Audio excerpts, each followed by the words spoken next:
Hello, my name is George Lewis. I'm also known as the Waterman.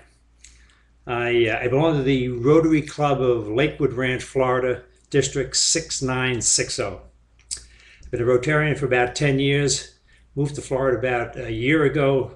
So the first 9 years I was in a Rotary Club in Oregon.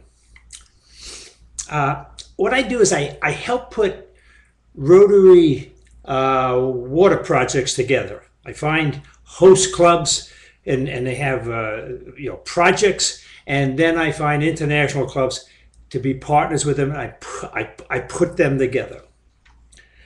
I've always thought that life should be an exciting adventure. You should wake up every morning and say, Rotary, thank you. Thank you for giving me the opportunity to serve, to help the less fortunate people in my community and also the less fortunate people around the world. I think most people that join Rotary join for that reason. They really want to serve. They want to do good things.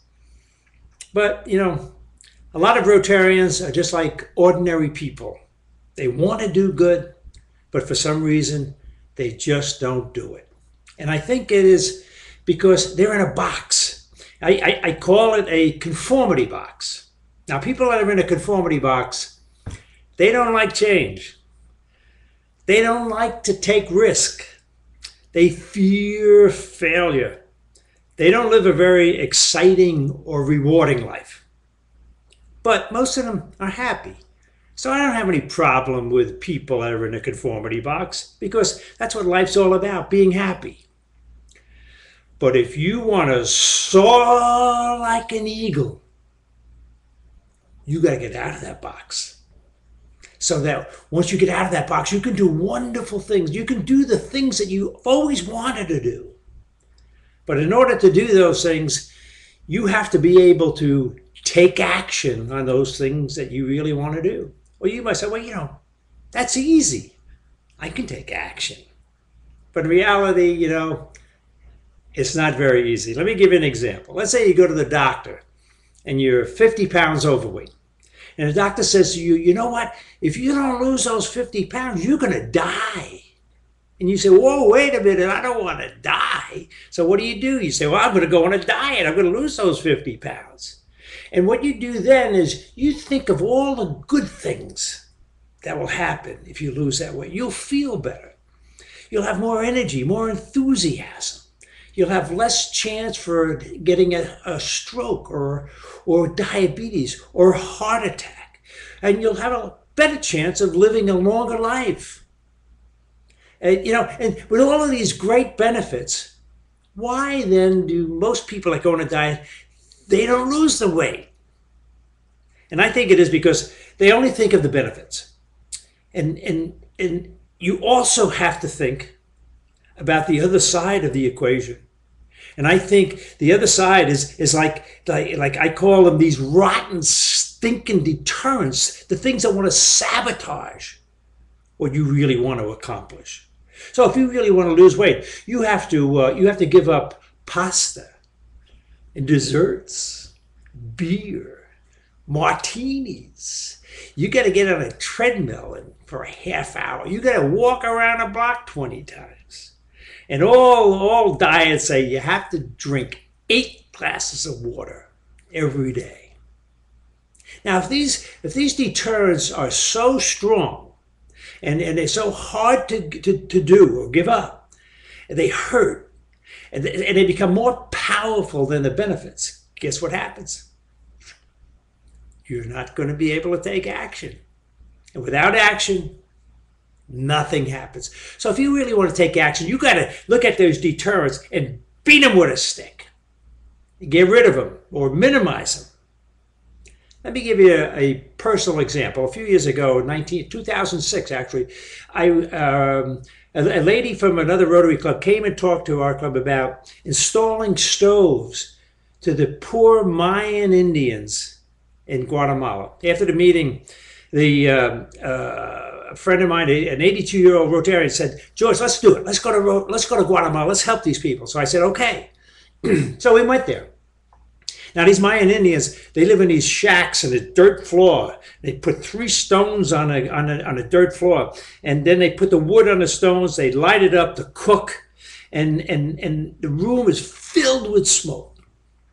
These young girls with babies strapped to their backs. They're sucking in this smoke, and you know that the babies are going to get sick, and some of them are going to die. So we installed a stove with a chimney through the roof. And all of a sudden, the room was clear. And one day I was outside and I was putting a stove together. I looked up and here's this girl about 12 years old. She's looking at me. She's got this huge smile on her face. Now, I know what she was saying, even though we couldn't communicate. She was saying, thank you, Rotary. Thank you for saving my life, saving the life of my brother, my sister, my mama, my papa, all the people in the village. Thank you. Got up off my hands and knees. I went over and I gave her a big hug. And when I broke, I looked in her eyes and she still had that smile on her face. I'm telling you, it was a life-changing event for me. When you do a grant, you have to have a Rotary Club in the country and, of course, a Rotary Club outside the country. And the top Rotary guy happened to be there. His name was Juan Carlos. I went up to Juan Carlos. I said, Juan Carlos, I'm going to be president of my club in a few months. What can I do for your country? Without hesitating, he said, you know, all the drinking water in Guatemala is polluted. And kids are dying. Horrible, horrible deaths. If you can do something to help our country get clean drinking water, that would be wonderful. I said, I'll do it. I'm flying back to Oregon. And I said, whoa, what did I just promise? Our club was in existence for 50 years. We had never done a World Community Service project. We didn't have any money in our budget. And if I was going to be in charge of doing it, I didn't know how to do it. I didn't know how to do paperwork. I didn't know any of that. Plus, I'm old and I'm tired. And all these detriments, all these negative thoughts are coming into my mind. But at the same time, I remember that girl's face and I said, I'm going to do it. So make a long story short, in a few years, we helped put together maybe 9 or 10 Rotary water projects saving lives. Then I started offering it to other clubs in my district. And then it started getting bigger and better, and I offered it to clubs outside of my district. I would email, I find a district on the internet, I would email the presidents in those clubs. And then one day I get an email from a district governor and say, hey, George, you can't do that. You can't come into our district and solicit my presidents. And I said, I'm not soliciting your president. I'm just offering them a deal. I mean, I'm offering them a good thing so you could do water projects. He said, well, we don't like that.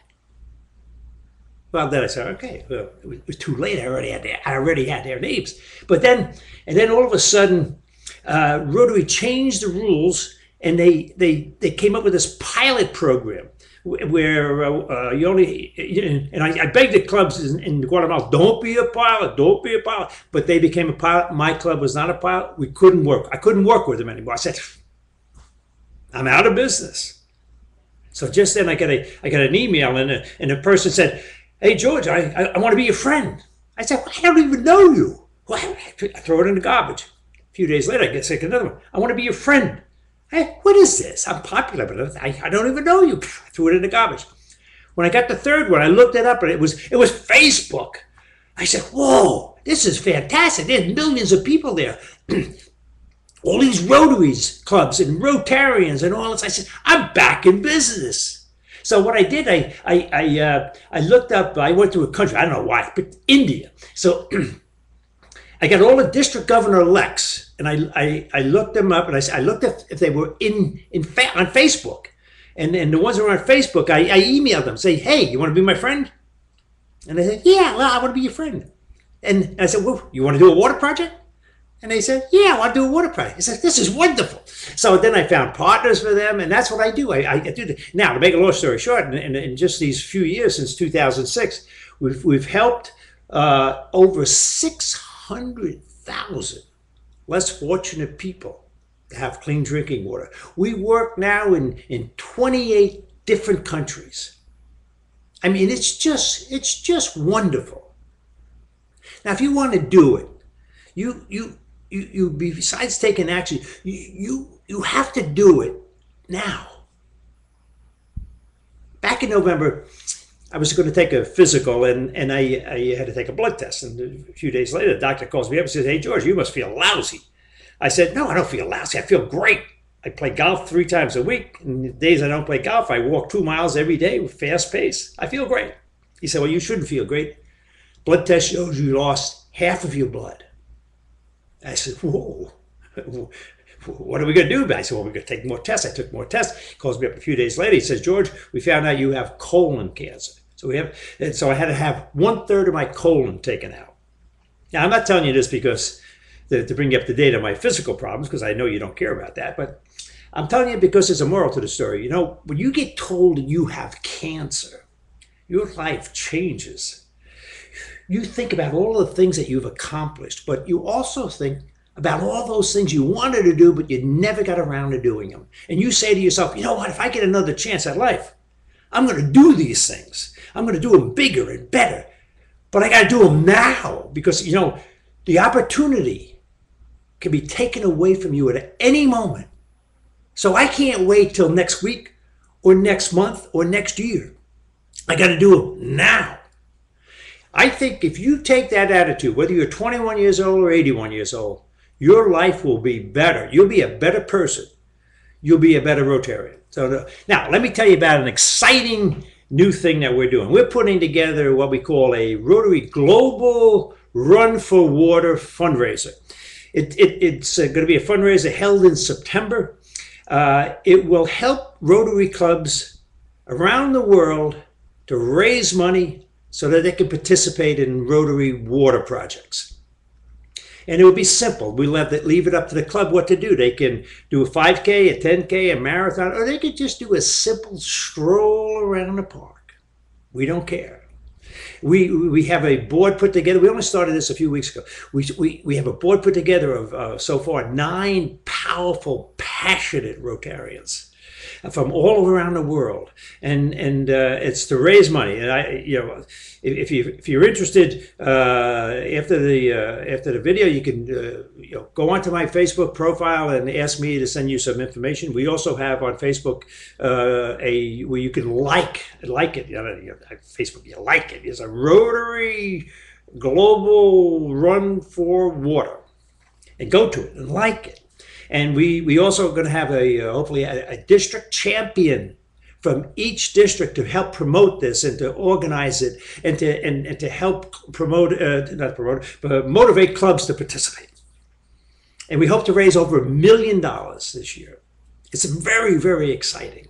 So you can't say anymore that, we want to do a project, but we don't have any money. We're going to make it easy for you. So that's my story. I'm passionate about doing water. I would like everybody listening to this to be passionate about it. I have a water newsletter that comes out about once a month. If you're at all interested in water, send me a message on Facebook and tell me that you're interested. I'll send you the water newsletter.